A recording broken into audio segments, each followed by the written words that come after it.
right now on Fox 5 News at 10. Oh, no break from the bitter cold. Wind chills are going to make it feel like the teens in single digits once again tomorrow, even though it is March. We are getting hit with some of the coldest weather of the season. We've gotten off easy thus far, and we won't get any real relief until the weekend. Nick Gregory in the Weather Center with the first look at the forecast. Nick, this is legit cold. It is. It's like, what do we have to do? Take a step backwards to take 2 steps forward? Maybe a half a step forward this weekend. Okay. Yeah, a little better than nothing, I suppose. But wow, this is like middle of January weather, or, just look at these highs. Only in the mid and upper 20s. 25 was the high at Poughkeepsie, 27 at Bridgeport was upper 20s across Long Island, but 26 at the Jersey Shore, and the same in Midtown, and 20s coming in as you moved up towards northwest New Jersey. Right now, already down to 11 in Sussex. Yeah, we've got single digits coming in at Monticello at 7 now, 22 in Midtown, low 20s on the island. So it's going to be teens and single digits for everybody tonight. Wind at least has calmed down a little bit. It's going to get a little gusty again tomorrow. Right now, averaging around 10 miles per hour. Occasionally, a gust gets up close to 20. But look at the wind chill numbers. They are in the single digits just about everywhere except Newark, and feeling like 3 below there up in Sullivan County. All right, satellite photograph. Clouds are out there. Could be a couple of flurries coming in from time to time overnight. And again, that chance into tomorrow. But not a lot of that really going to be going on. Not a big problem going on in that respect. And we take a look at the futurecast. And that does show, again, the sort of sunshine and clouds combining tomorrow. There's that risk of a couple of flurries going through as we get on into the afternoon. And then we head on into Friday. We'll start it with some sunshine. This little disturbance kind of clips us a little bit later Friday afternoon, Friday evening. Notice it kind of falls apart, though. But nonetheless, could throw in a little bit of snow here later Friday into Friday evening, and then out the door after that. Shouldn't be a big issue.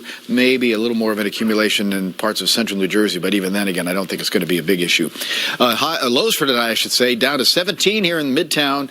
Single digits north and west, as low as 3 there in Monticello, and middle teens as you head across Long Island down to the Jersey Shores. We head on into tomorrow, again, pretty much same kind of deal. We'll talk about temperatures holding pretty much only in the lower 30s tomorrow. There we go. 33 in Midtown, about 30 north and west. So bundle up for one more day, a little better towards the weekend. Darren, Steve. Nick, thank you. Well, for the second time in 2 weeks, debris fell from elevated train tracks in Queens and came crashing down on a car below, this time on Roosevelt Ave near 61st Street in Woodside. Nobody was hurt, thankfully, but one city councilman is outraged and wants answers.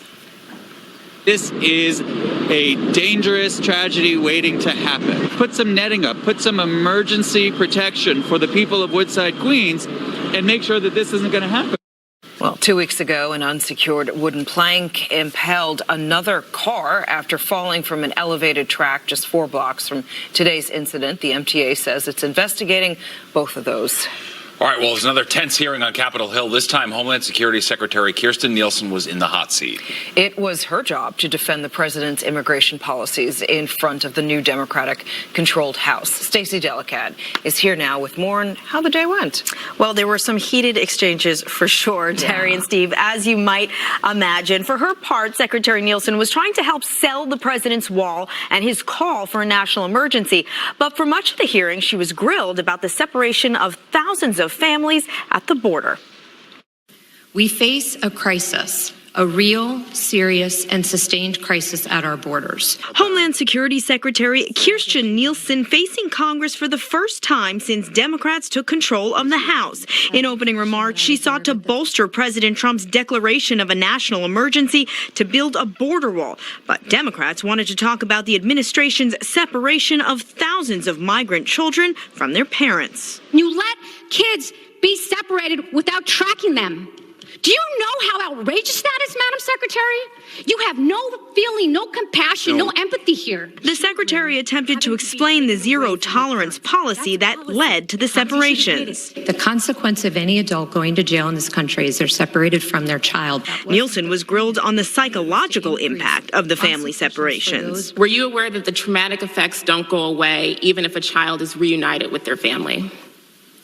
I understand that they are, no.